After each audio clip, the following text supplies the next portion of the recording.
Call the meeting to order.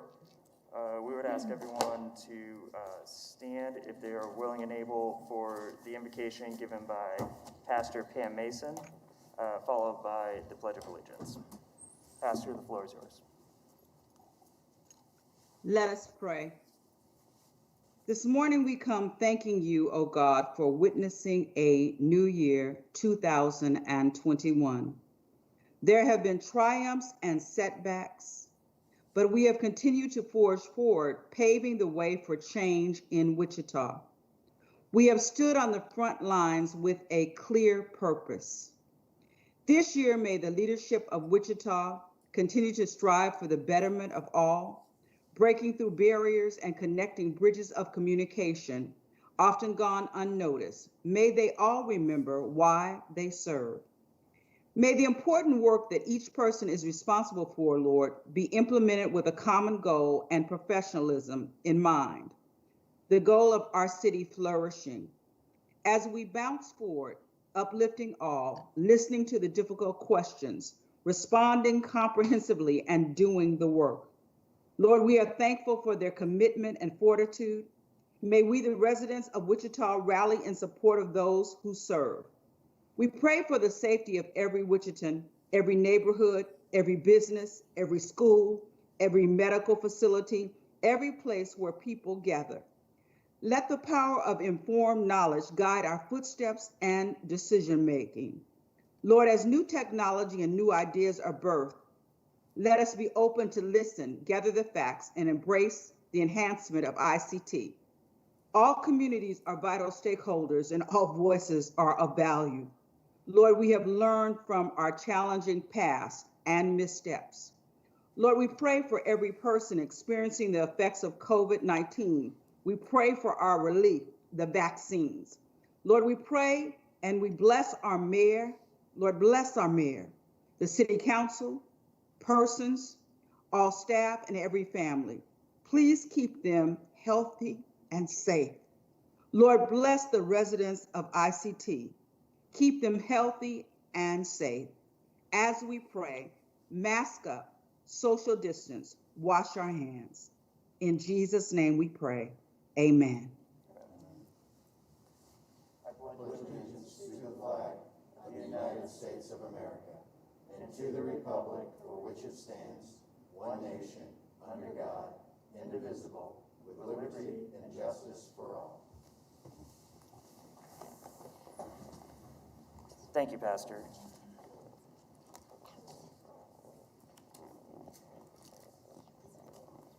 All right, we'll get into the approval of the minutes of the regular meeting from December 22nd, 2020. Has every member had a chance to review the minutes? If so, is there any discussion about the minutes? If there's no discussion about the minutes, I will make a motion to accept the minutes as printed. Second. Motion has been made and seconded by the Vice Mayor. If there's no discussion on the motion, clerk will open the roll. Members will cast the vote. Mayor. Sorry, I just noticed something in here. Councilmember Fry? Yes, thank you. The minutes do list Councilmember Clendenin as absent, but then in the agenda under section 10.1, it's got him resigning. So I would, under Robert's Rules of Order, and I will defer to legal, but excuse me, 1 second. According to Robert's Rules of Order, you only can, at the beginning of the meeting where attendance is taken is when you actually can be declared here or not. I don't know if that is the same as this meeting, where once you log in as here, or if... I see what happened. Yeah. I see what happened now. He arrived. He was late. He arrived late, so. But he's still counted then as attending, because we only take attendance once, but he's still counted even if he comes late. Correct, okay. Mayor. When you called the meeting to order, he was not in his seat yet. But Okay. then once he was seated, then we count him, and it is noted Councilmember Clendenin arrived at 9:31 a.m. Okay. Apologize. My bad. Yeah, I've run into that in other bodies before, where people would come, claim to be here, leave, and then come back. Other comments about the minutes? If not, the roll is open, and members may cast their votes. The result of 7 yeas to 0 nays, the motion does pass. Madam Clerk? Ebony Burton, habitual runaways. Ms. Burden is at Century 2, so we will defer the floor to our staff over at Century 2. Stand right here and see yourself. Oh, right here. Oh, see yourself? Yes. Welcome and good morning. Good morning. Okay. I'm a concerned parent looking for help, and I don't know where to turn to, so I've decided to come to speak with you all today. I have a daughter that suffers from PTSD, and her PTSD was brought on by the death of her dad, who died Memorial Day 2019 at the hands of law enforcement. She has bouts of psychosis like he suffered, which was one of the factors along with drugs that led to his death. She's a habitual runaway, and I report her every time she runs. Last year, she ran away a total of 7 times, 5 from my home, twice from the children's home, which you would think is a place that I can find safety for her, but it's not a lockdown facility, so she's able to run away from there as well. I've had her committed to the children's psych floor at Via Christi, where they've diagnosed her as such, and I just fear for her life. There's no agencies here in Wichita or the state of Kansas that I've found that will take her in as an inpatient resident. It's hard to find any facilities for children in the state that deal with children's mental health on that aspect. I just don't know where a parent can turn to for help with teens that suffer from these issues. I just keep being told to report her every time, which I do. And the last time she ran away, which was back in November, it took the police over 4 hours to respond. And it seems like even they're tired of me calling because it's ridiculous for them to take that long for them to come when I have a missing child that suffers from mental health, and it has been documented on their end as well. I understand that Chief Ramsey has wanted to implement plans regarding dealing with mental health and getting teens off the streets because of all the recent violence, but I have yet to hear anything from him, and I have sent him an email as well. And since then, many more crimes have been committed by teens, and I'm trying to prevent my child from becoming a statistic in all of this. My daughter keeps running away, and there are no laws in place to help parents to prevent this. I've even had to hire a private investigator the first time she ran away because I didn't receive any help from the police department. I've gotten a restraining order against a woman that was harboring my child as a runaway. The police have even picked her up twice from this lady's home. And there's even a case against the lady, which has been sitting on the DA's desk for some time now. Who do we as parents turn to for peace of mind? Who do we go to for guidance? What laws can be put in place to prevent our children from running away continuously? I'm not a parent that's trying to dodge my responsibilities and put it off on someone else. I'm just trying to get help to keep my daughter safe. And I would just like any feedback or see what you all can do in order to help me with this. Thank you. Thank you. Mr. Mayor, if Ms. Burton could provide her information to staff at C2, we'll make sure there's a follow-up with her. So I'm not sure if everyone heard that, but Ms. Burton, if you would provide your information to the staff at Century 2, then the manager has requested that information so staff may follow up. Is there anybody else who would like to speak? See none, and we're... Next item, please. Consent agenda items 1 through 16. Is there any discussion about the consent agenda items? Councilmember Tuttle. Thank you. I would like to pull item 10. I have a community member and some other constituents who have some questions, so I'd just like to be able to have the questions answered publicly. As do I. Other discussion on the consent agenda besides item 10? If there's no further discussion on the consent agenda, then I will make a motion that we pass items 1 through 16 with item 10 pulled out and placed for discussion as the next item on our current agenda. Is there a second? Second. Motion has been made and seconded. Clerk will open a roll. Members cast a vote. Result of 7 yeas to 0 nays. Items 1 through 16, with the exception of 10, passes. We are now on item 10, which is the Coronavirus Emergency Supplement Funding Program Grant. Council Member Tuttle has the floor. Thank you. I just had a constituent who serves on my district advisory board and some other community members who just had, I think, some legitimate questions that would be great to answer so everybody in the community can hear the response. The concern, there were a couple concerns, but the biggest was that there was a position that was supposed to be funded and an emergency preparedness coordinator, but instead of funding the position, it seemed like we had some trouble filling it. Instead of funding it, sorry, I've never been told I'm not loud enough before, so this is a new one. Instead of filling the position, it seems like there was a problem filling it. We instead are purchasing software, so that would be a question of maybe just explaining the process and why. And then the other question was that it seemed we will be part of this company's promotional providing some kind of promotion or something for us and maybe using our transition period as part of their promotion. So if maybe we could just have a little explanation of that as well. Thank you. Councilmember Tuttle, thank you. We're prepared to address both of those issues, and so I've got representatives of the police department that are here. I think Captain East is the first person to respond.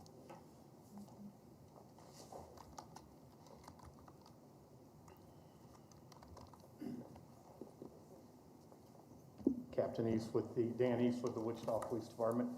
Good morning, Mayor, council members. In reference to the question of the unfilled position, emergency manager coordinator, a process was run.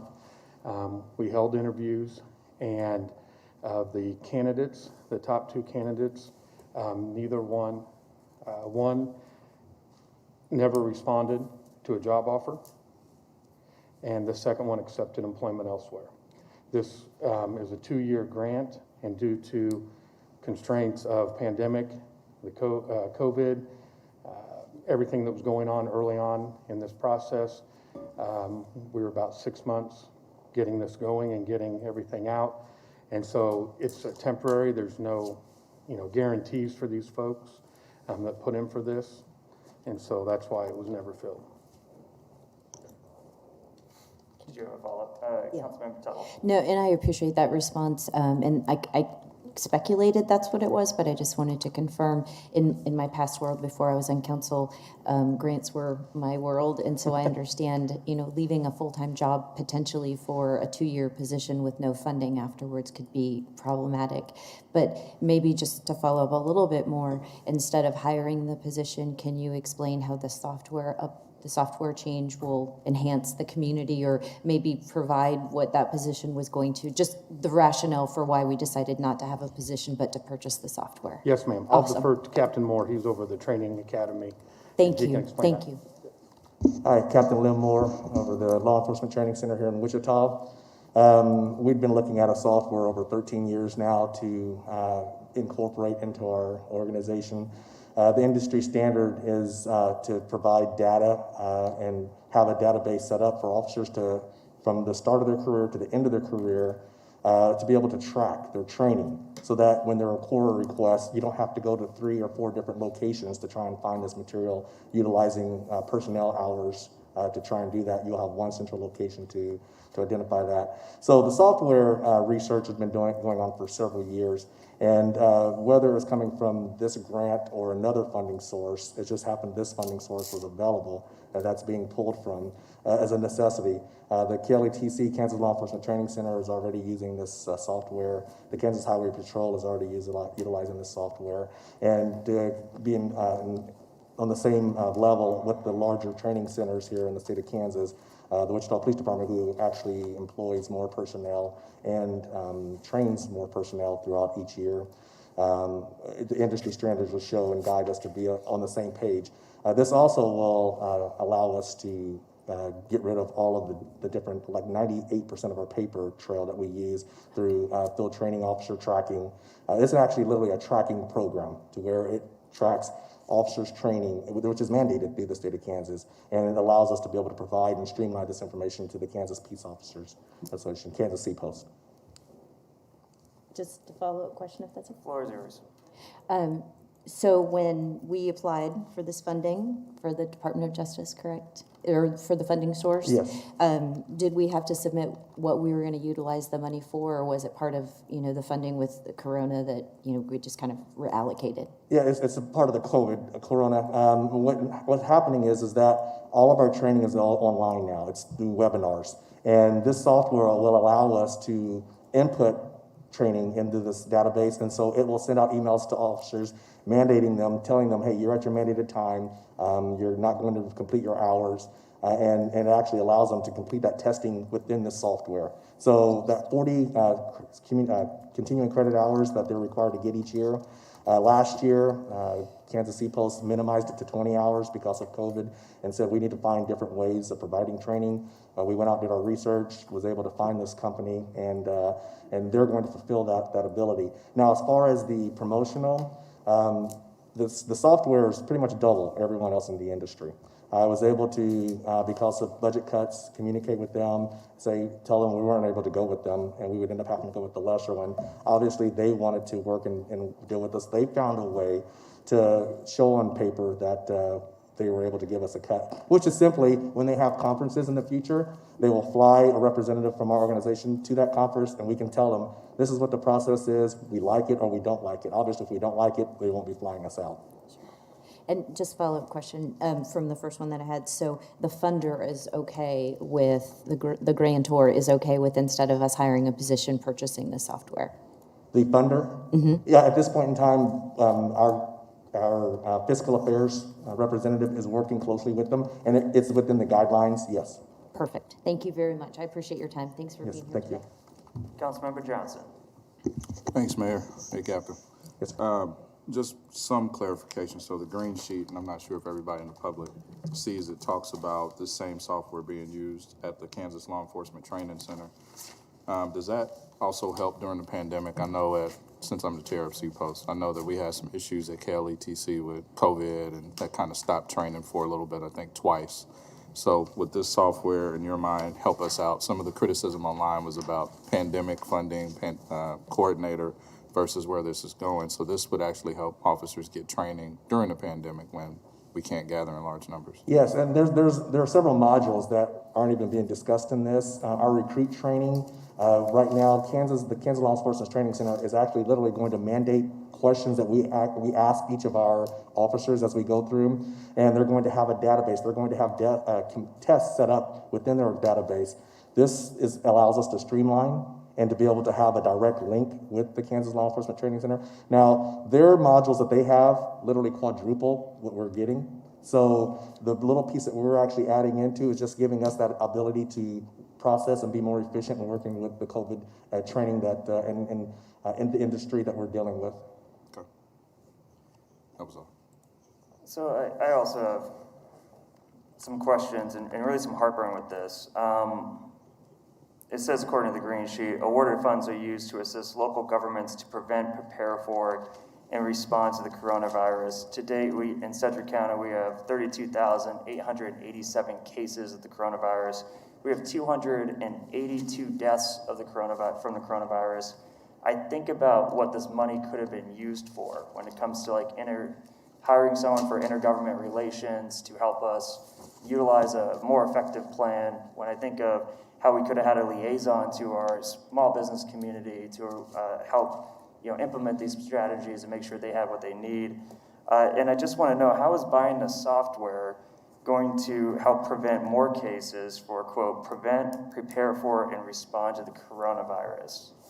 Okay, so in law enforcement, and as you all know, training is important. Training of our officers through de-escalation, being able to provide the ability to minimize use of force.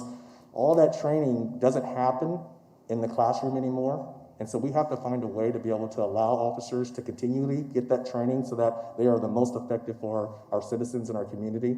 And so that we're not lagging behind to where after COVID is over with, we're looking at mandates or requirements of baton training, ASP, handcuff training that have been set to the side because we can't come to the classroom. So with the software, we're literally able to set up questions to where we know officers are answering them and they're not cheating and just watching a video and saying that they are actually starting the video and not watching it and then moving forward. This is actually allowing us to show by showing a video, giving test questions, showing a little bit more of the video. So it allows us to create an environment to where we know officers are keeping up on those important trainings that are going to keep our community safe in the long run during these COVID times.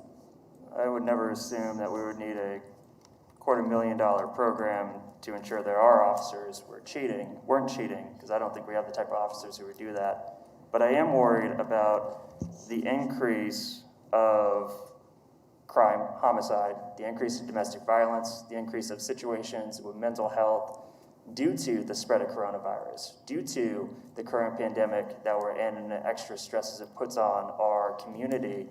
And to be frank, and this isn't maybe a question for you, maybe for the manager,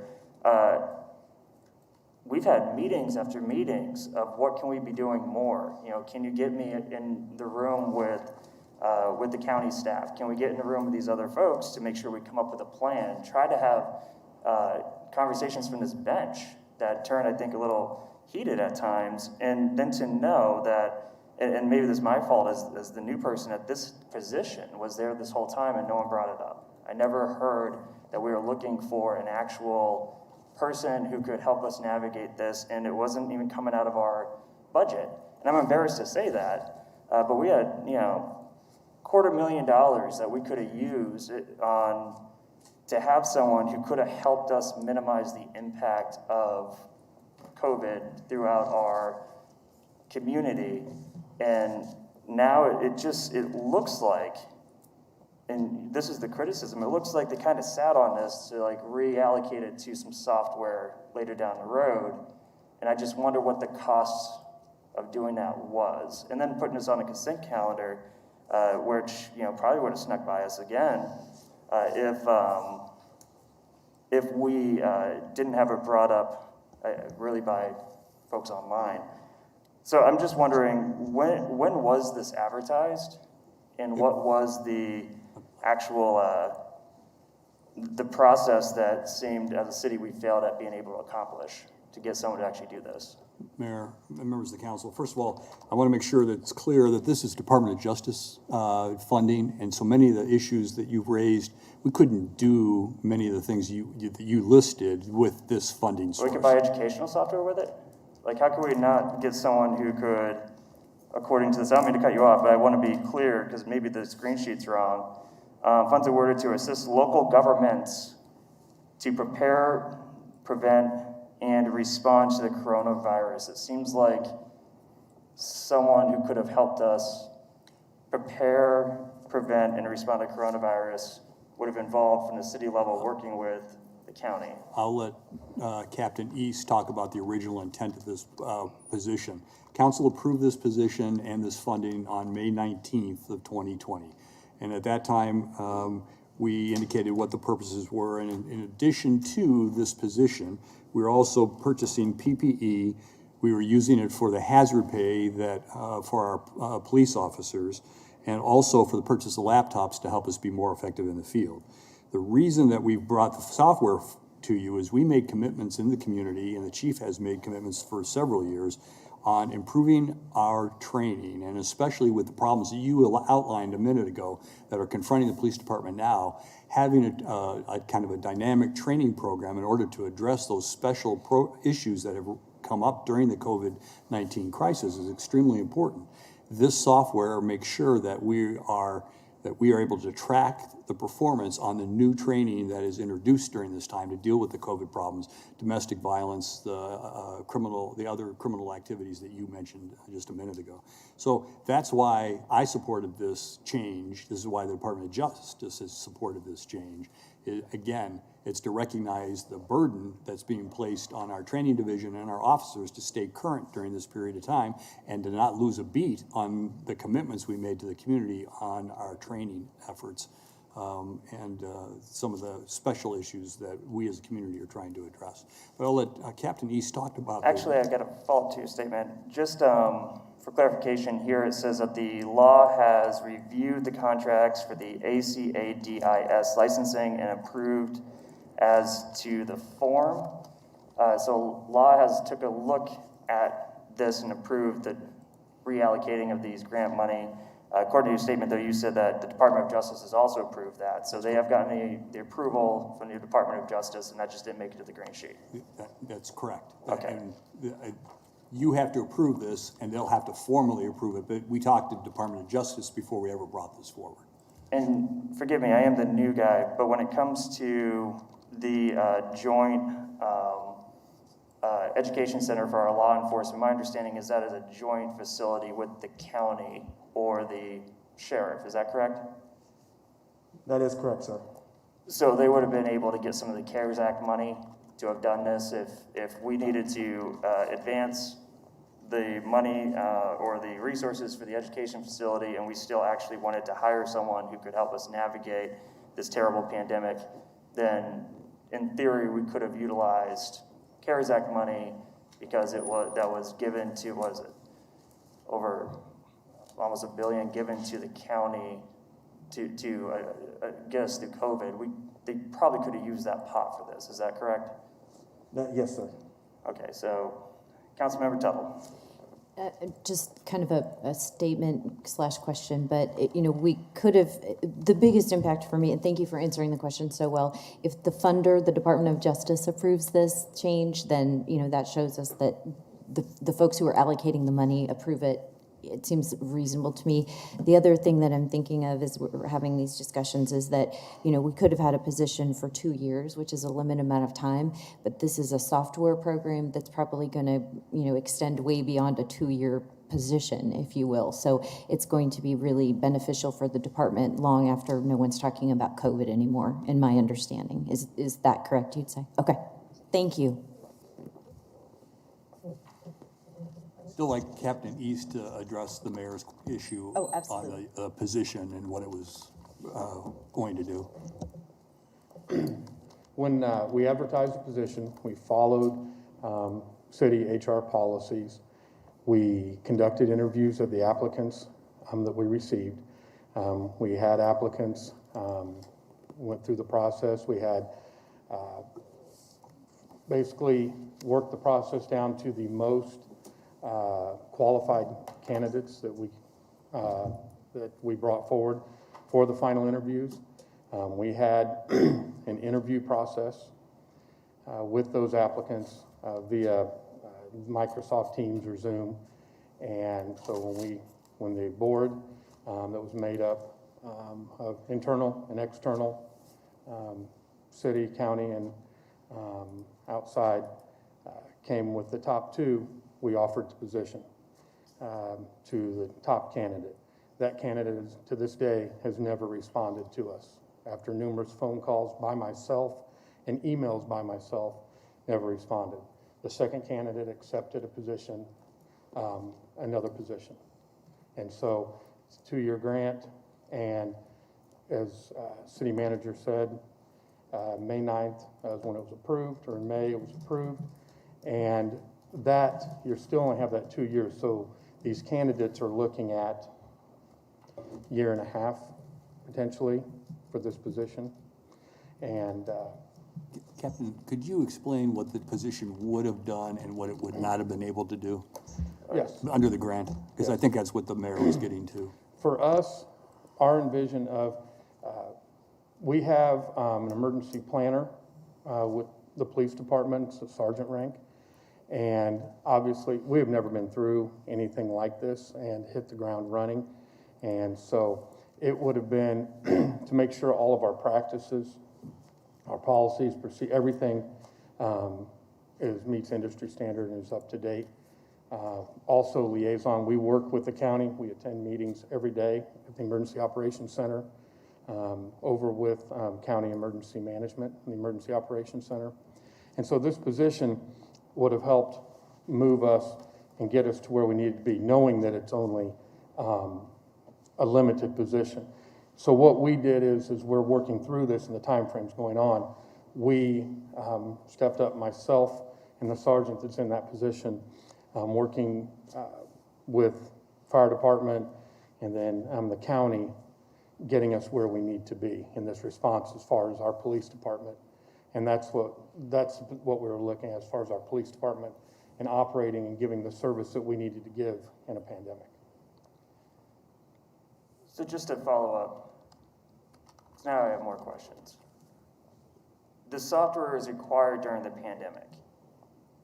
You need this software because during the pandemic, you want to ensure that when people watch a video on baton training, that they're actually watching it. Well, Is that what? no, sir, that was just a quick, brief explanation so that you could actually understand and get the grasp of it. Totality otherwise is that every officer is mandated to be educated. Right. And so over the past 20 years, we've used different softwares. Currently, we're using the city SharePoint software. 2 years ago, there was a data dump. So officers' education was lost. We had to go back through many personnel hours was used to get that data back. Last year, there was some more data lost. If an audit were to occur, we would be able to pass it, but it's going to be a lot of work. I mean, a lot of man hours. So total-wise, payment-wise, funding-wise, to get personnel to be able to get through that audit, honestly, is going to equal to what this software is that we're utilizing. So this software is to achieve the industry standard in tracking officers' training so that when we have core requests, so that when we have any type of question that results from why did this officer react this way on a call, we're able to get with professional standards. The law department is able to get into this database and pull that information with the click of a button rather than utilizing 4 or 5 of my personnel, the payroll personnel, looking through all the different databases to pull the information. So this is a much needed software that's been needed for a long time. It just happened to fall during a time when there's funding that's going to go away that's available to use towards it. And this will allow Captain Moore and his staff to then track the professional development of every officer that's in our system so that we can guarantee that we're checking off all the boxes for our training, for existing training courses, plus those that we introduce going forward, some of the ones that we talked about this summer as we were talking about changing our training. And I'm not going to harp on this. I understand that the software is important and that you want to track the training. The proposal from the WPD and the software company doesn't mention COVID at all. The purpose of this grant was to prevent, prepare for, and respond to the coronavirus. And I know that we are probably hopefully towards the end of this crisis. I just wonder if we would have used this money properly. And to the point of the manager who said, well, we did use it to buy PPE and this other stuff, we still have, according to the sheet, I think, $165,278 left. Could we have prevented one of the 282 deaths? Could we have done this better? So I guess that's my real concern with this, is I get that we need good officer training, that we need software. Hopefully software will last more than 2 years. Most software gets updated every few years. But I think that this money was meant for the lasting impact of making sure that people didn't die of this. And that's my overall concern. I'm not arguing against software. I'm arguing against, did we do everything we possibly could to help folks through this? And lo and behold, we had $250,000 sitting in the pot. So that's Councilmember Johnson. Thanks, Mayor. I just want to add to the discussion a few points. I think DOJ approved this, and we don't know what the next president will do, but President Trump's administration has tried to make this a focus through executive order and other work, and that came through C-Post as well. So I think that's why they approved it. And I think we also saw in 2020 with the murder of George Floyd, training is key in the pandemic. Our officers need to remain trained and up to those standards, and the software can help that. And I think that's ever-changing throughout this, and part of that response and what this original position was, responding to the coronavirus, officers had to respond to that too during the pandemic while people were protesting as well. So I think it all works out in the right way with the software. Keeping track of training and stuff is key, but I think the point is there's an opportunity right now to make sure our officers can continue to train while we can't gather in big numbers, make sure they're updated on training, as well as the other pieces of this grant, PPE being allocated there. Officers have been giving out PPE as well. So I think all of that needs to be in the discussion, knowing where priorities are, and having a well-trained police force, I don't think is a bad thing during the coronavirus, because they all have to be out there anyway. Well, and that just begs the question, Mr. Manager, we fully funded the police for what was recommended when we had our budget cycle. Did they request this software during that process and didn't get it, or was it more they need the software now as a reflection on the months after the budget was passed? Mr. Mayor, they did not, to my knowledge or recollection, they didn't request the software at that time, but they also understood our financial situation at the time. We were looking at a $50 million deficit over a 3-year period. So I would not encourage a lot of new programs to be submitted for consideration. Okay. Councilmember Bubag. Thank you, Mayor. Bob, could you tell me again how many millions of dollars we used from CARES funding to purchase the 316 hotel?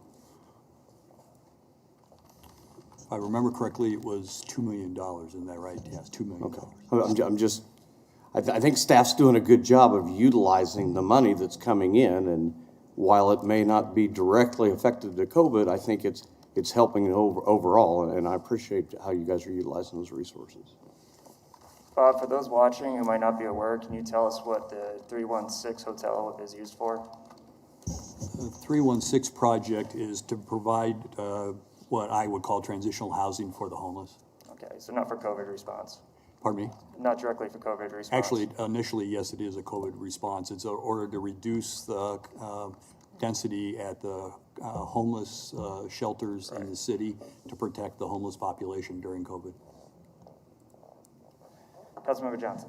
Thanks, Mayor. One other point I forgot to make. I think if we just look at this as $250,000 in a pot, we're looking at it wrong as well. Both WPD personnel mentioned that they actually did try to hire someone for this and didn't receive a response from the 2 finalists. So they were attempting to actually do this, but the problem is the timeline on the 2 years. And I mean, I wouldn't take a job like that either after 6 to 8 months. Now I'm down to 14 or so months to potentially work a position. So it seems as though they did try, they did give their effort, they did have 2 finalists, reached out several times. Those folks didn't respond. Now we're sitting here, and this was the next best use of the funds. No, I'm the only one here who thinks it's irresponsible to spend money that is, or to sit on money that was delegated to prevent, prepare for, and respond to the coronavirus all summer long until we're at this position where now we can utilize it for software for our police force. But, so I get like I'm the only one who seems upset with this, and that's okay. But I just want to point out, and maybe I'm wrong with this, I came to Wichita on a 1-year service position on a job, you know, for AmeriCorps for 1 year, to get paid for 1 year. And I think that in this unprecedented time when people are looking for a way to help and some people are out of work, like I just think that if we would have, there's probably a way we could have found someone for 2 years who wanted to dedicate 2 years to help Wichita through the most difficult economic and public health crisis we've ever faced. And so I have a hard time with that argument that we just couldn't find someone, that the first 2 people didn't respond to us. Well, what about the third? And what about, you know, so that's my hang up on it. Again, like I'm okay moving forward with this and being done with this discussion. I just think that looking back at the meetings we had and stuff, I really wish that this was more central to what we could have done to add to the mix to save lives. Well, I did have one more piece Well, on that. Councilmember Claycomb is on the board, so if you would like to be recognized after, then. Well, I was recognized before she pressed the button. I was in the discussion and then you commented. Oh, I thought you were done, so I apologize if I took the floor from you, and I appreciate your courtesy for not interrupting me interrupting you. So go ahead. No problem. I would like to say that it's not that, well, I won't speak for everybody. It's not that I'm okay with money just sitting there. It's the process. So council approved this in May. I'm sure that job application or so went out maybe a week or so after that. Normally those are open for 30, 45, maybe 60 days. Folks applied. They went through an interview pool. We had this last summer, which was crazy. All of that going on, trying to get candidates in, that's probably a 4 to 5 month process. So it wasn't that we were sitting on $250,000. Staff was actually working towards hiring someone for this position. It didn't work out when they thought it would. Probably gave additional time making those phone calls, trying to get folks to respond. Once you get through that, you're probably in October at that point. Now we're in January looking at what can we do. And again, there's a time limit on that money. So it's not that we're okay with having $250,000. It's just the process takes that much time. Now I'm done.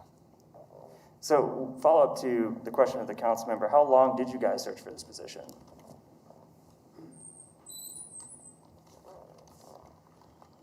As far as, I guess, a little clarification, were you wanting to know how long was the position open, or? Yeah, the council member just described that there might have been up to 4 to 6 months of trying to find this position, and which would be, you know, I guess an interesting fact to this case if it took so long that, you know, it just determined there was no way to find someone appropriate for this position. So I'm just interested to know how long was it open? Once you couldn't find, I think that first 2 folks you reached out to, was the position reopened? What's the timeline? That's pretty much my question. To the best of my knowledge, what I can recollect, it was open 30 days from the position was open, and then because this position we had to create a job description. There was a lot of front-end work that had to be done, and then the position opening, and then getting the interview scheduled, and going through that. So, but to answer, it was 30 days, from the best of my knowledge. 30 days. Yes. Thank you. Yes. Vice Mayor Claycomb. Thank you. And I appreciate Councilmember Johnson laying out the process, because I think that is something we should all be aware of. It's not like on May 19th we approved it and then all of a sudden the next day you could start hiring. I also think something that's important here that's been pointed out a couple of times kind of implicitly, but there are buckets of money from the federal government, and so this is a DOJ grant. We used a different kind of CARES funding for the 316 project. We used different kinds of CARES funding for the domestic violence shelter that we allocated $800,000 to. So this is Department of Justice, and so it pretty much has to be spent on law enforcement activities, and I think the police department went through a process to try to hire someone in a pretty short time frame. I mean, it's a 2-year position, so I think that this is again, based on how the money can be spent, it seems like a reasonable explanation and substitution for me. Thank you. So just to follow up on that, I would ask, May 19th is when this was approved. When did you put the job out for the 30 days? I apologize. I don't have the exact date that it went out. I can get that to you if you. Would you guess? Because it can't be done the next day, as the Vice Mayor said, but would you say it got by June? I would, maybe June it went out. Okay. I don't have the exact date, so I don't want to. So it's roughly sitting since mid-July, we've had this money. We've seen an uptick and a spike, so we had the mid-July, we just started the mask ordinance on July 4th, and then we didn't try to utilize this money to prevent, prepare for, or respond to coronavirus, and now we're in the current situation, which I agree with the Vice Mayor is, well, what do we do now? Instead of, I guess, think backwards of what we should have been doing. So, and with that in the future, I'd like to be more aware of something like this, if it's around a project that I work so hard for preventing, such as the spread of coronavirus. So in the future, hopefully staff can bring this up to me when I have my weekly meetings. Thank you, sir. Is there any more discussion on this? See none. With that, someone can make a vote or motion to pass it. I'll make that. I move that the city council approve the grant adjustment and the attached software license agreement. Second? Second. Is it on? Yeah. It's starting already? Motion's been seconded. With the result of 5 yeas to 1 nay, the motion does pass. Madam Clerk. Library naming recommendation.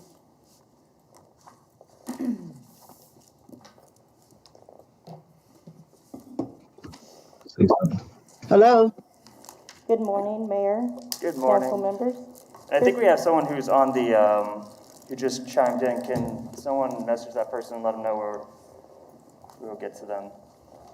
Yes, go ahead. Patricia Walters.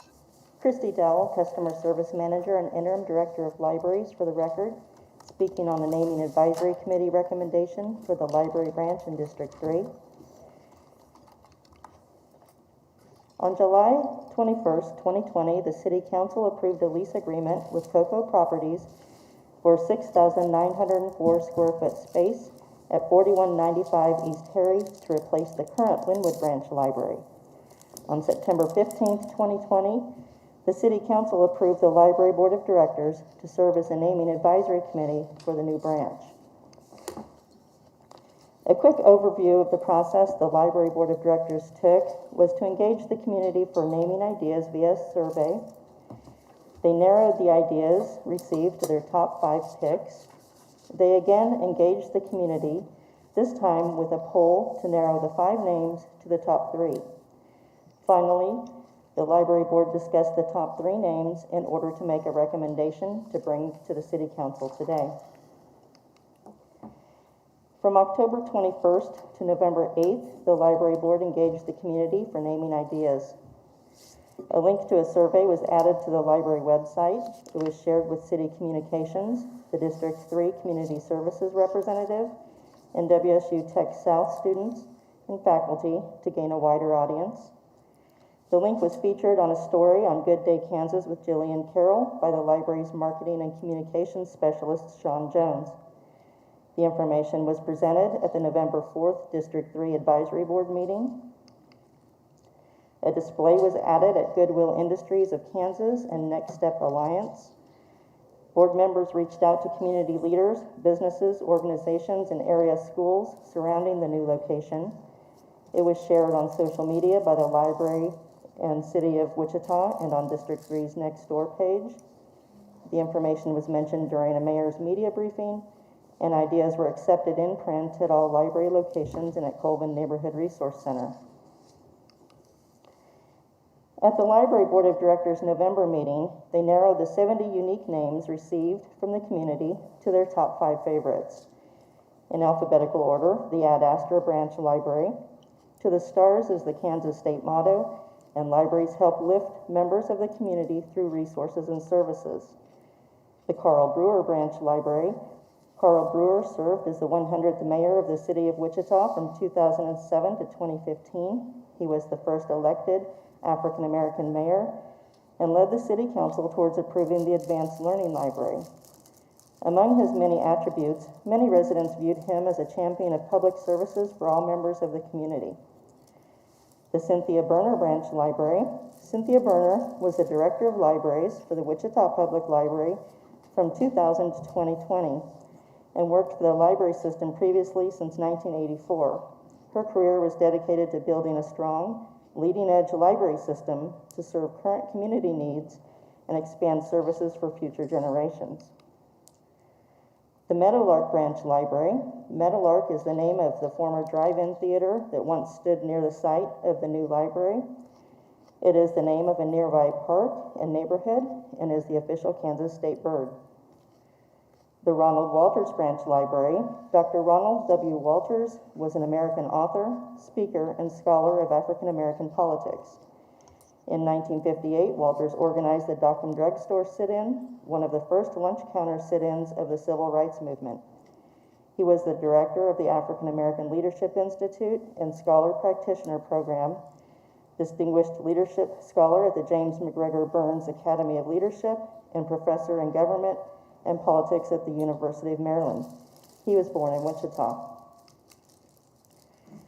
From November 18th to December 7th, the Library Board of Directors engaged the community via the same manner as the prior community engagement period in order to send out a poll for citizens to vote on their favorite name, to narrow the names from 5 to 3.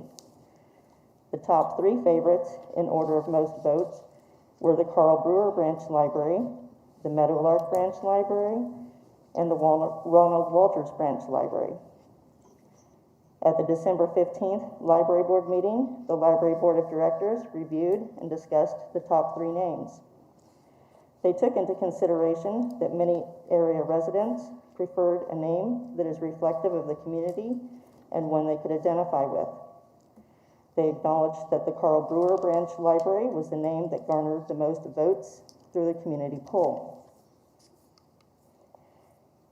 The Library Board of Directors ultimately decided that their recommendation for the name of the District 3 Branch Library would be the Ronald Walters Branch Library. A key factor in choosing this name was due to the literary and academic contributions of Ronald Walters. Dr. Walters was a longtime professor and department chair in the Political Science Department at Howard University, now home of the Ronald W. Walters Leadership and Public Policy Center. He was a scholar, activist, and award-winning author. He published 10 books, wrote over 200 articles, and wrote a weekly syndicated column that appeared in newspapers across the country. Dr. Walters often provided commentary for print and electronic media in the U.S. and globally. International leaders, including Nelson Mandela, looked to his work for guidance, and his publications are used as textbooks in public policy and civics departments. Ronald Walters was a Wichita native who never forgot his roots. He is especially remembered locally and made history in Wichita in 1958 for his role in organizing the Dockham sit-in, 2 years prior to the 1960 Greensboro, North Carolina sit-ins. He made an impact both nationally and internationally through his subsequent career. He was considered a giant in his field. Dr. Walters was often called upon from Vernon Jordan to the Congressional Black Caucus, to universities and presidents for his ideas, recommendations, and perspectives. Upon the death of Ronald Walters, former Governor Sam Brownback wrote a letter to Dr. Walters' widow.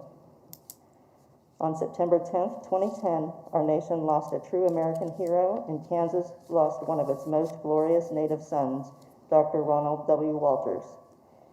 It was the consensus of the Library Board of Directors that a library is an appropriate naming honor for his academic and civic legacy.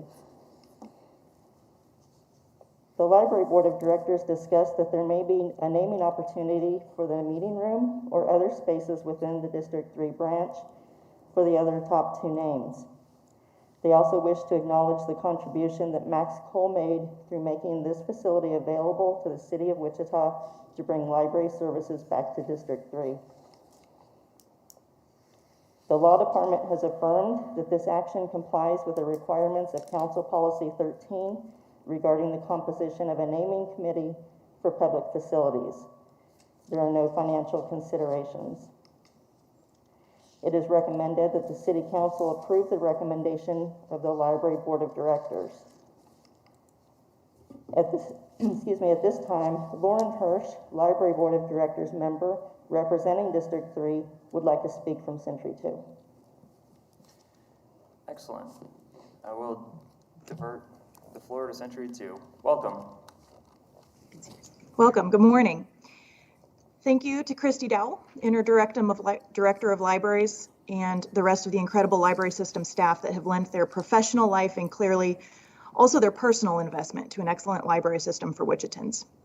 After a review of the library system, the master plan for Wichita's library system was adopted in 2019 and recommended a branch more centrally located in Southeast Wichita and with greater access to residents of the area. Each library branch has goals specific to the families in the surrounding area. Goals for the Linwood branch now at this new location are to ensure digital inclusion and support a literate community. The new location has space for meetings, gatherings, and children's literacy activities.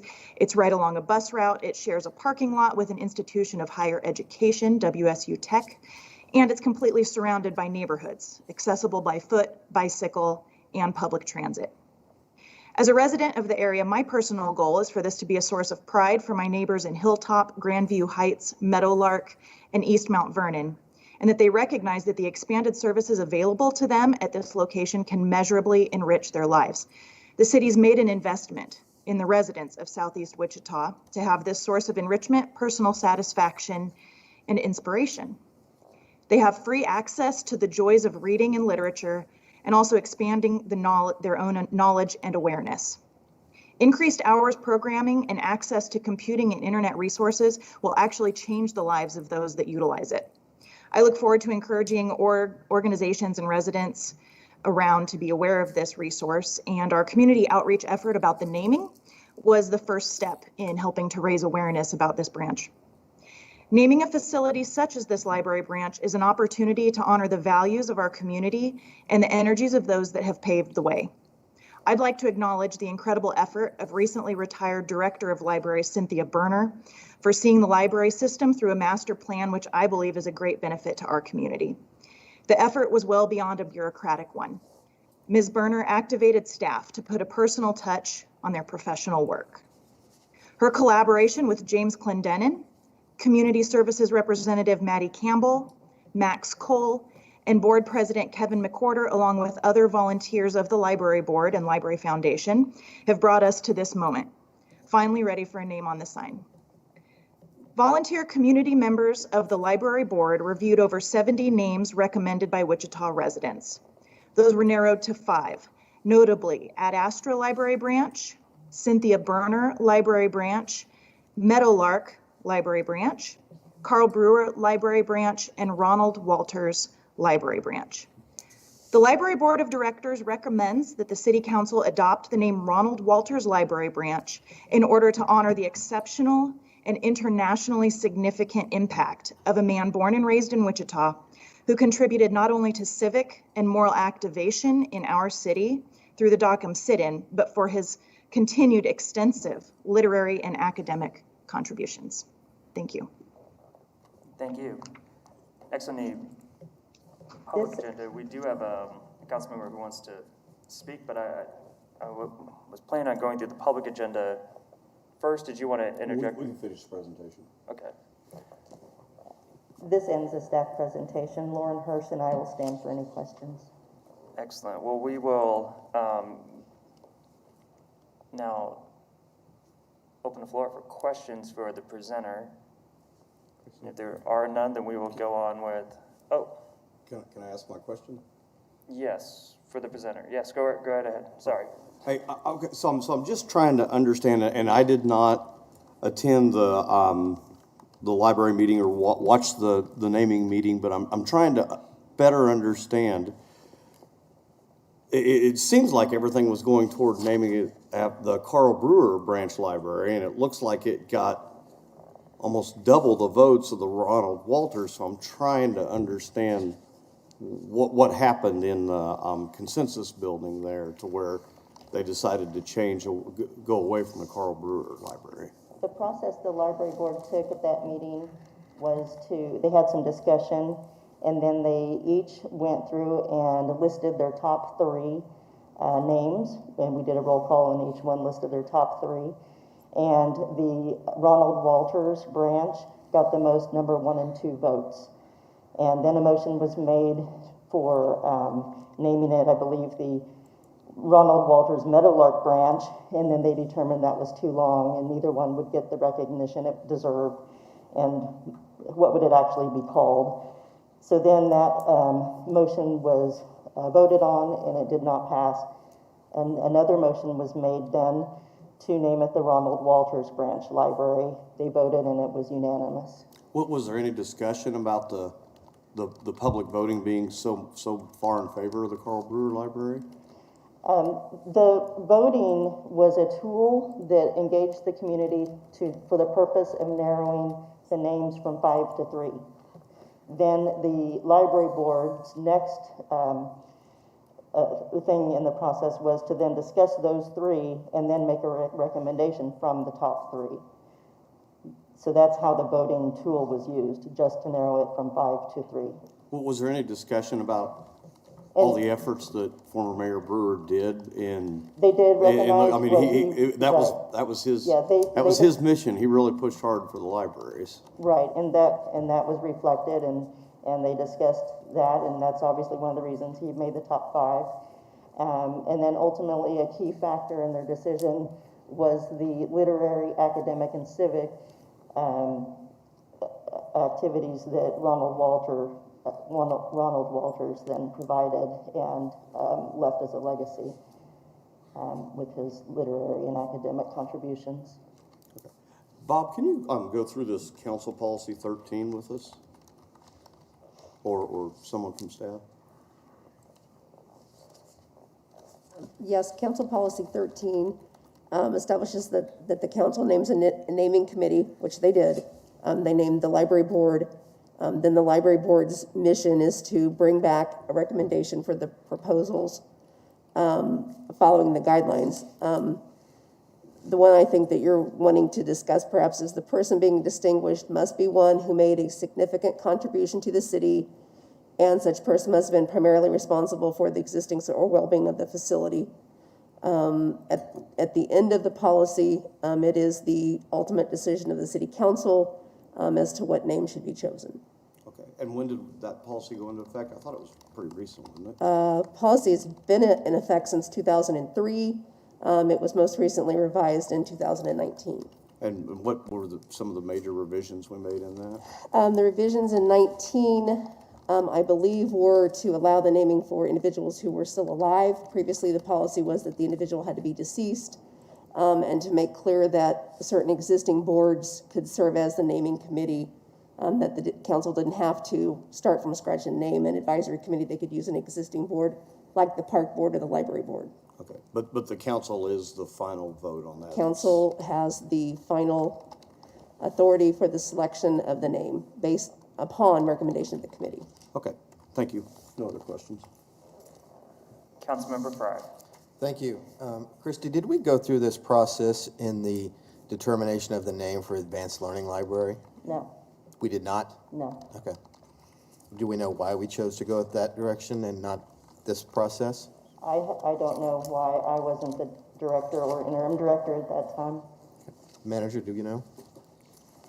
Our interpretation, Councilmember Frye, our interpretation of the policy in the past has been then when we're talking about naming a facility after an individual. And so that's why I was a little surprised when I saw Meadowlark under consideration, because it was, since I've been here, it's always been simply when a name came forward for, an individual's name came forward for the building itself. So there was no names considered for the naming of the new downtown branch library? No, it was never brought forward. Normally what happens is somebody brings a name forward and that starts a process. Or the library board could have asked for a name. That's not what happened here. No one brought forth a name for this branch library. It was put out to the public to give suggestions. I said the second part of it is, or it was requested by a board. In this case, it was requested by the library board. Okay. That's all. Further discussions from the bench? If none on public comment, we have Ms. Walters, who is joining us through Zoom. So Ms. Walters, welcome. We appreciate you being here and just want to give you the floor in case you would like to say a few things about this item. Thank you for having me address the council. I greatly appreciate it. Let me just say, to perhaps alleviate the concerns of the gentleman that spoke about other people perhaps being more deserving of this award. In my humble opinion, based on Dr. Walters' life story, his Kansas roots, the respect he had nationally, internationally, and in the state of Kansas and in Wichita, that the city council couldn't do anything that would engage Ron's reputation and his great ability to connect to his community. Ron was always a brilliant scholar, a person that was always concerned about the under, and I'm very nervous, so please forgive me, the undeserving, the poor, and that was his total focus throughout his whole life. I would be very grateful, as I know that Dr. Walters' family would be, if this library was named after him. I appreciate that perhaps Mayor Carl Brewer got the most votes, but let me just say this. I didn't even find out about this, my husband being possibly selected or even nominated for this award, until a friend of mine, I don't do Facebook, a friend of mine called me and said, did you know that Ron was being considered for this award? And so I would imagine that most of the people who would have voted for Ron didn't even know, because that's the way I found out. So I don't necessarily think that a popularity contest is the significant way to try to determine how the library will be named. I think it's the person's life story. I think it's their achievements. And I really, maybe I'm being prejudiced, but I really think, given the three names that came forth to you all, there's nobody that could compete with the international, national status of Dr. Ronald W. Walters. He was an intellectual, he was an activist, and as President Clinton, President Obama, President Carter all looked to him. And I think that he's beyond almost Kansas, although he has not lost his roots. He loved his home. And I would be eternally grateful, and I know the family would, if the city council can approve what the board of directors of the library recommended. And I would be very glad to entertain any questions. Let me say one final thing. President Clinton asked, and I couldn't put everything in my letter to the board of directors of the library. I tried to highlight Ron's life, but there was one thing that I do want to emphasize, and that is when President Clinton reached out to Dr. Walters to have him be on the committee to go to South Africa to monitor the elections and to write the report. He indicated that he knew that he would get an outstanding report, and that Ron knew the lay of the land, that Ron personally knew Nelson Mandela, and that he would be the ideal person to achieve this and to get the report back to him in a timely way. So his life story, I truly cannot even explain in a small amount of time without taking up your time to articulate to you the impact of Dr. Walters, not only on the African American community, but on the worldwide global community. And with that, I would answer any questions if you so desire.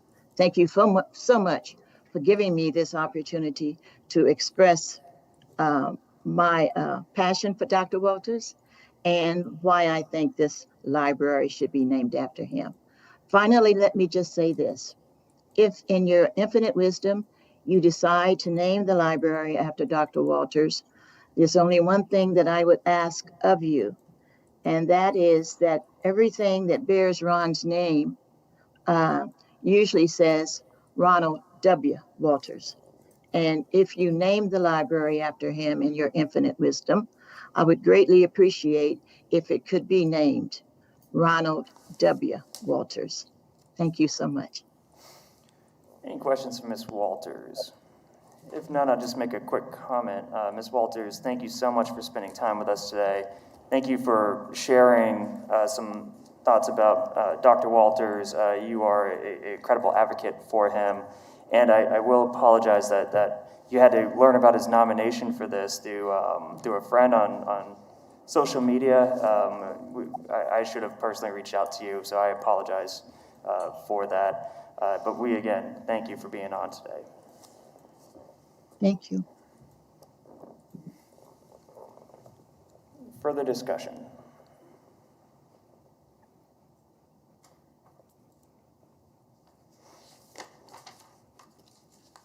If there's, Councilmember Blubach? Thank you, Mayor. And I certainly appreciate Ms. Walters sharing everything with us. Do we have it? I think, do we have any kind of anything? Don't we have a placard or something down there at the Dockham Set-In, or didn't we do something down there here a few years ago that he participated in? Is he specifically honored in that in any way?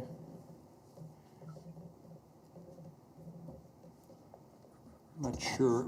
We are looking at the installation, I believe, of a plaque at the Ambassador Hotel. I'm not, and it's a piece of art as well, and I'm not sure, I don't have the details of that. I just know it's in the planning stages. Okay. I mean, my thoughts are that would seem more appropriate in his contribution to Wichita and the nation that started here, but from what I'm understanding, it sounds like he moved on, and I guess I was looking at the library or naming the people that had specific contributions to Wichita, and that's, I guess, why I keep going back to the Carl Brewer Branch Library that our citizens voted almost 2-1 for, and because of Carl's energy he put into our library system. So that's my thoughts. If anyone else wants to contribute anything, I'd be glad to hear it. Councilmember Tuttle. Thank you. I think it was mentioned during the presentation from staff, and great job, thank you for being here today, that there could be an opportunity for a naming of room or something of significance if this motion passes, and it would be the Ronald W. Walters Branch Library, that perhaps we could still in some way honor the contributions of Mayor Brewer through naming something. I think I heard that right, correct? So I just want to make sure that we keep that in consideration if this does pass. Thank you. Councilmember Frye. Thank you. I would like to recognize the achievement of Ronald W. Walters. I almost said M, sorry.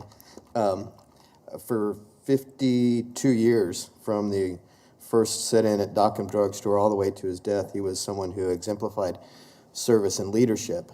And it's almost shameful that it's taken us this long to find an opportunity to name something in Wichita after him. And I also think it's disheartening that we had a process that allowed people to vote on something that ultimately isn't their wishes, if that's the way we proceed with the naming of Ronald W. Walters. So I know the neighborhood has spoken what they would wish it to be. They said Meadowlark. I understand the desire of the general population, and they're voting in the poll for Carl Brewer. So this has put us in quite a predicament and goes to the distrust of government when we ask for their opinion on things and they weigh in, and then we pivot and change. So that becomes problematic as we try to be leaders on the council. Again, going back to Mr. Walter's service, I can think of no better citizen of Wichita to honor with respect for what he's achieved, and so that's why I would be supportive of this. But I think we need to make sure that as we go forward with other opportunities, whether it be for Carl Brewer or for District 3 with an opportunity for Meadowlark to represent either in Clapp Park or a room or something within the library itself, I think we need to pay attention to the will of District 3 and the city as a whole. Thank you. Councilmember Blubach. Thank you, Mayor. I got to step away from the naming for 1 second because I've got to make sure to thank Max Cole for everything he did in this. This has been years and years that Max is pushing forward on this. He wanted to ensure that the kids in Southeast Wichita had a library, had all the resources available to them. So thank you, Max, for everything you did. Further discussion? With that, I'll close by saying that I hope that in the future when we do a public survey, it's very clear about what the intent of the survey is. I worry that folks thought the survey was the final say, and that caused confusion, but of course it wasn't the final say, or else we wouldn't have appointed a committee. We wouldn't have done that. So I know that it was more of an exercise to get feedback. The committee was charged and tasked with this, with the naming of the library. And frankly, the contributions of Mr. Walter, the significance of the Dawkins sit-in is huge. Like there is absolutely a wonderful Wichitan who deserves this honor. So I will be supporting this, but I just do want to address what some of the members have up here, that I think there was some concern with the with why it went for, the survey went down the way it did. So, but I think we can clear those up in the future just by learning from it. And although we've ended discussion, we have now two people who would like to revisit discussion. Vice Mayor Clayco. Can I say something quickly? Chair will allow it. Yeah, go right ahead. If you like. We're closing the debate, but yes. I just wanted to comment on the differences in the vote. One of the ways I saw this, I'm Kevin Walters. I'm Ronald Walters' youngest brother, son of Gilmore and Maxine Walters there in Wichita. Grew up there. But one of the ways one of the only ways that I was able to learn about the vote was through social media. So there you have it there. The generational differences between the users of social media, especially Facebook, are significant. So that in and of itself is going to explain a lot of the voting. A lot of the older citizens that would have known Ron and would have voted in other means were not able and did not receive notification in a timely manner. So you look at the skew in voting and that sort of thing. And that's really what I was looking at, because we had problems even passing the survey and passing that on to other people because it was sent strictly in a Facebook context. Just wanted to add that. Thank you. Very good point. Very well taken. Thank you, sir. Vice Mayor Clayco. Yes, and I just wanted to add to that. I think, Christy, there was no limits on the survey, so people could vote more than once. It really was just one more piece of information, right, that we are using and the naming committee used to make their decision, right? Thank you. That's just my point. Thank you. Of course. Councilmember Johnson. Thanks, Mayor. I too am supportive of this. I just want to highlight, if this is approved, I would love to see a potential section of this new library dedicated to Dr. Walters' works. He wrote books, his other works, and if there's a way for Wichitans to be able to go into this section and see some of his work, I think that would be awesome. In addition to that, I thought I heard correct that he has a facility or department at Howard University. I would love to see a potential collaboration there of resources or educational materials about Dr. Walters and his life and the works he did, and that's another connection to another learning institution. So if we could work that out, again, if approved today, I would love to see that, and I think that would benefit especially our young people looking to go to college, maybe considering Howard, hearing more about him, his life's work, his achievements, and maybe it inspires more folks to do the same. Those are great suggestions. If we could have staff look into possibly those suggestions, and not just honoring Dr. Walters by name, but also exposing the books and his academic work that he's given to those folks in District 3 who will be visiting the library. Further discussion on this? Well, as the only member in District 3 on the bench, I will make the motion to take staff's recommended action to approve the naming recommendation of the library board of directors and to ensure that's Ronald W. Walters, would be how it's spelled. Is there a second? Second. Motion has been made and seconded. To speak to the motion, Councilmember Johnson? Could I maybe suggest a friendly amendment? I know that Mrs. Walters would like Ronald W. Walters.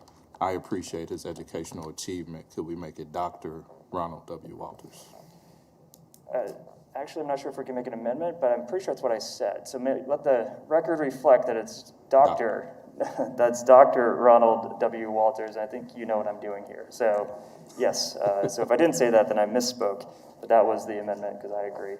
Speaking to the amendment, Councilmember Bluebog, did you want to speak to the amendment? Yeah. I mean, not to the amendment, but to the motion. Thank you, Mayor. I would like to make a substitute motion to name the library at the will of the vote that we got. To name it the Carl Brewer Branch Library, and that we find something, find another way that we need to honor Dr. Walters. Does a substitute motion appropriate if the original motion also has a second, or does the substitute motion has to come before a second? I want to double check on this, so I'm going to ask. I believe that a substitute motion can be made before the vote on the first motion. The substitute motion will require a second. The second or the first motion. Okay, so is there a second? And I can't see the board, so someone please motion to me if there is a second. Motion dies without a second. Back to the original motion, which is to name the library in District 3 after Dr. Ronald W. Walters. Motion has been seconded. Is there any more discussion on the motion? If there is none, then the roll is open and members shall cast their votes. With a result of 5 yeas to 1 nay, the motion does pass. Thank you, Ms. Walters, for being our guest today. And we are happy to honor Dr. Ronald W. Walters to be the name of our newest library branch here in District 3, Wichita. We thank you so much for spending the time, and you as well, Mr. Walters. Thank you both. Next item. Supplemental Design Agreement Number 1 for Hess Pump Station Site Valve Replacements and Repairs. Good morning, Welcome, Mr. Mayor. Good morning. Members of City Council. For the record, Don Henry, Public Works and Utilities. The item before you this morning involves a Supplemental Design Agreement Number 1 for the Hess Pump Station Valve Replacement Project, to also include modeling and design development work for hydraulics within the system, including the underground storage reservoirs. A little bit of background, I think we're all familiar with the Hess Pump Station by now, but it was constructed in 1974. And at the time, it did utilize existing reservoirs and piping that were in place at the time. As a result, the yard piping and reservoirs now vary in age from 24 to 80 years. The valves that are in place now are in a condition where they require either replacement or repair. And this is in preparation for continued use of the assets with the new Northwest Water Treatment Facility. A while back, staff carried out some work to maintain the reservoirs, inspect the internal workings, and make the necessary repairs. And at that time, it was necessary to conduct an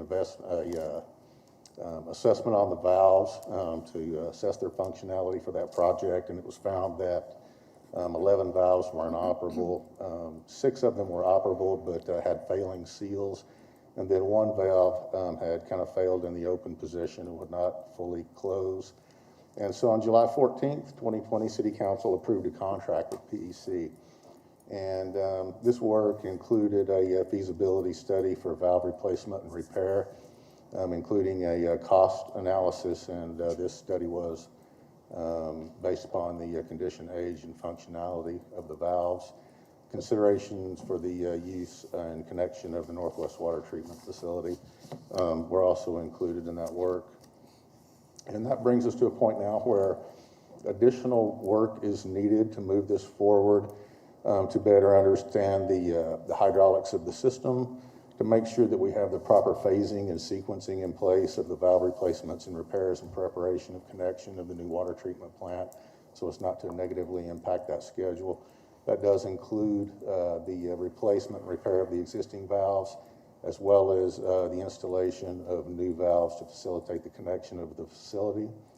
We also want to develop some work to address a water aging problem that we have within the underground reservoirs. This is something we've been aware of for a while, that we've been managing, we have to stay out in front of, but we don't want to be short-sighted when we bring the new plant online.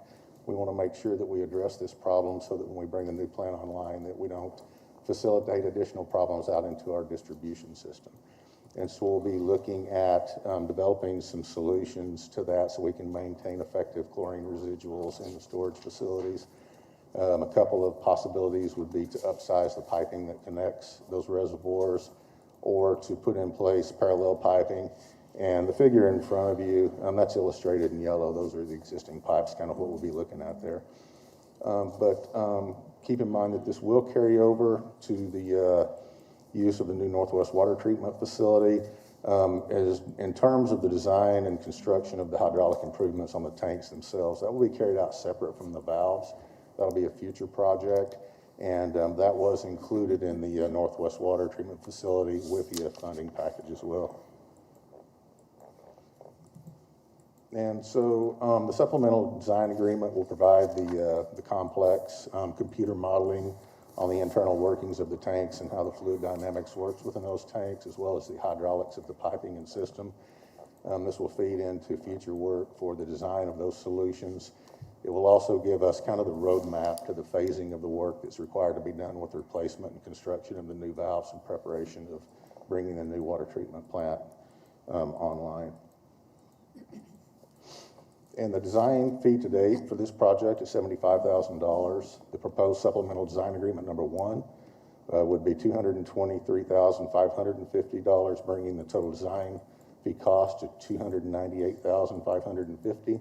The current budget for this project is $500,000 and was approved by City Council on April 14th, 2020. All of the services for this project were included in the cost of service analysis, the current rate model, and will not affect rates. And so at this time, I'd like to go ahead and close the presentation, provide staff's recommendations to council to approve the supplemental design agreement number 1 with PEC and authorize the necessary signatures. Thank you, and I'll stand for any questions that you have at this time. Councilmember Frye. Thank you. Don, so just to be clear, I want to make sure I understand you. We're going to put this out for design, but we've already anticipated what the cost to replace these valves are going to be, and that's incorporated into the WIFIA financing for the Northwest Water Treatment? Is that what I heard? You may have heard that, and I probably could have made it a little bit clearer in the presentation, but there's a couple of things going on here. We will have, out of this next phase of work under this supplemental agreement, we will have the design work and the roadmap that's needed to phase the work for replacement of the valves. Okay. What will occur at a later time will be the design completion and the construction of the hydraulic improvements to address the tanks, to improve the flow through the tanks, so we'll be able to maintain effective chlorine residuals, and then also hopefully build in the ability to isolate each of the tanks individually. That will be the future work. And that's incorporated into the Northwest Water Treatment budget? Yes, sir, that's correct. Okay. And we don't anticipate any other design amendments at this point? I mean, are we all in with this $300,000? So we got $200,000 that will be saved for other projects? What we expect out of the budget for this project would be the installation of the new valves and the repair of the old valves after this design completion. Right, but we've got $500,000 budgeted for this design, and it's only costing us $300,000. So will that $200,000 be used towards the actual work that has to be done, or is that just savings? Correct. $500,000 is for the project itself, including design and installation. And installation. Yes, correct. Okay. So that will come to us later once the design is finished, and then we'll be able to know what we're gonna spend on hardware and valves to Yes, sir. make the fixes. Correct. And that'll come out of that 200,000. Yes, sir. Okay. Bob's looking at you like, you agreement? I would, Almost a Mayor, Councilmember Councilmember Bob. Fry, I'd like the ability to Manager come Bob. back to you with that. I'd like to question our ability to get the valve replacement work done for 200,000. So Yeah. I want to come back to you with an answer on that. That's why I was asking the Yeah. question, 'cause Yeah. it seemed like a little lean. Okay, thank you. Yeah, one stipulation. We believe we have the funding for the replacement of the yard valves and the repair of the yard valves. What would be an additional project and could be included in the Northwest Water Treatment Facility would be the installation of the new valves that would facilitate the connection of the plant. Okay. So that would be a separate item, if that Okay. helps clarify. A lot of moving parts. Yeah. Thank you. Further discussion? All right, if there is no further discussion, then I will make the motion to take staff's recommended action to approve the supplement design agreement number 1 and authorize the necessary signatures. Is there a second? Second? Motion is made and been seconded by the Vice Mayor. Clerk will open roll. Members cast the vote. The result of 6 yeas to 0 nays, the motion does pass. Madam Clerk. Notice of vacancy for City Council District 3. All right. As we know, City Council District 3 has been vacated, and I need to make a motion, which was not only typed out, because I guess it's very important that it goes word for word, but they even brought Sharon down here to make sure that I don't mess it up, which is good. So with that, I move that the City Council officially announce a notice of vacancy for the position of City Council Member for District Number 3 because of the resignation of City Council Member James Clendenin, effective January 1st, 2021. Set January 26, 2021 at 5 p.m. as the deadline for the candidate petitions to be filed with the City Clerk of the City of Wichita. Authorize the collection of electronic signatures on candidate petitions as outlined in the staffing report.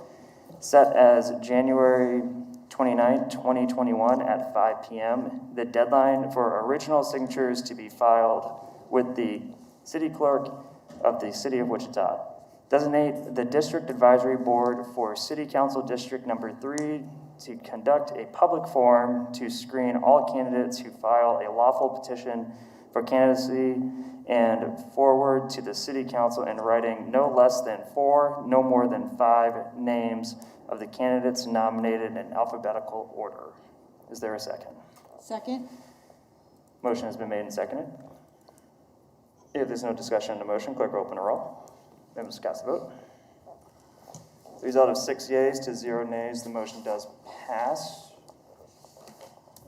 Shannon, did I do that okay? You did great. Excellent. I need that. Thank you. Just kidding. I want to make sure that we cover ourselves with ensuring that everything is done properly. Madam Clerk. Council member appointments and comments. All right. Council member appointments. Is there appointments? Are there appointments? Excuse me. There are announcements. Councilmember Johnson. Thanks, Mayor. Not an announcement, just a question. Probably should ask Bob. For the newly approved Diversity, Inclusion, and Civil Rights Board, when will that be up on our website for people to start applying?